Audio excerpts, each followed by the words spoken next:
तर स्वागत आहे तुमचं शेतकरी वाईब्सच्या चॅनलवरती। तर लेख लाडकी योजना या योजनेच्या लाभार्थ्यांना या योजनेचा लाभ हा आता जमा होणार आहे, कारण या योजनेचा निधी वितरण JR हा आलेला आहे।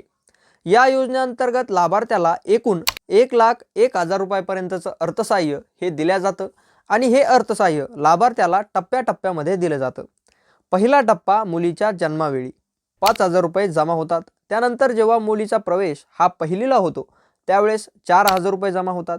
जेव्हा मुलीचा प्रवेश हा 6वीला होतो तेव्हा 6,000 रुपये जमा होतात आणि जेव्हा मुलीचा प्रवेश हा 11वीला होतो त्यावेळेस 8,000 रुपये हे जमा होतात।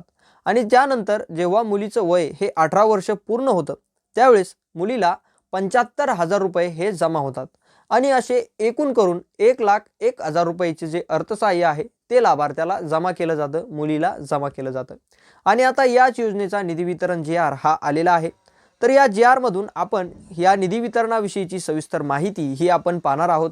ही माहिती समजण्यासाठी हा व्हिडिओ शेवटपर्यंत नक्की पहा आणि माहिती आवडल्यास आपल्या चॅनलला सबस्क्राइब करून या व्हिडिओला एक लाईक नक्की करा।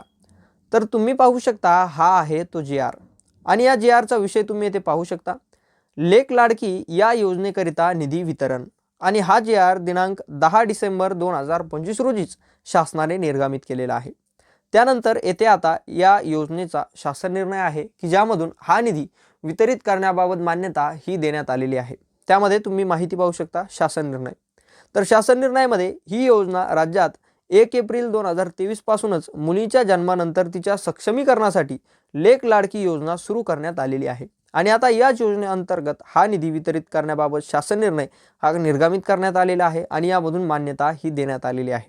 त्यामध्ये लेख लाडकी योजनेअंतर्गत सन 2025-26 या आर्थिक वर्षामध्ये लाभार्थ्यांना लाभ अदा करण्याकरिता तसेच प्रशासकीय खर्च भागवण्याकरिता पुढील विवरणपत्रातील रकाना क्रमांक 1 मधील लेखाशीर्ष, उपशीर्ष व उद्दिष्टांमध्ये रकाना क्रमांक 2 मध्ये नमूद विद्यमान तरतुदीमधून रकाना क्रमांक 4 मध्ये दर्शवल्यानुसार एकूण रुपये 25,05,00,000 एवढा जो निधी आहे तो निधी आता एकात्मिक बाल विकास सेवा योजना यांना वितरित व खर्च करण्यास मान्यता ही देण्यात येत आहे। तर तुम्ही पाहू शकता या आर्थिक वर्षामध्ये 2025-26 या आर्थिक वर्षामध्ये या योजनेअंतर्गत असलेले जे काही लाभार्थी आहेत आणि त्यांचा जो काही टप्पा सध्या सुरू आहे तर त्या टप्प्यानुसार त्यांना लाभ मिळण्यासाठी एकूण 25,05,00,000 एवढा जो निधी आहे तो निधी आता वितरित करण्यास या शासन निर्णयाने मान्यता ही आता देण्यात आलेली आहे आणि दिलेल्या मान्यतेनुसार ज्या त्या लाभार्थ्यांना ज्याच्या त्याच्या टप्प्यानुसार